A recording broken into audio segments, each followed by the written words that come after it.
আমরা দুঃখী, আমরাও খবর রাখছি। ছাত্রছাত্রীদের মহান প্রাণ, তাজা প্রাণগুলো চলে যাচ্ছে।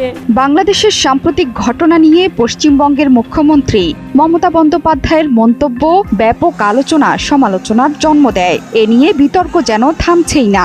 ইতোমধ্যে পররাষ্ট্র মন্ত্রণালয়ের পক্ষ থেকে ভারত সরকারের কাছে আনুষ্ঠানিকভাবে আপত্তি জানিয়ে নোট পাঠানো হয়েছে।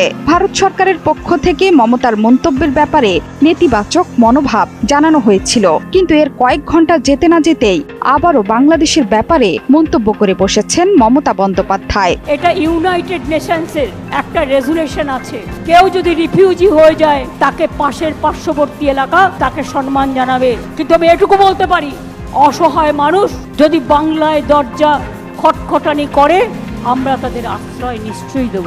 ভারতের কেন্দ্রীয় সরকারকে পাল্টা জবাব দিয়েছেন মমতা। শুক্রবার তিনি বলেন, বিদেশ নীতি সম্পর্কে আমি অনেকের চেয়ে ভালো জানি।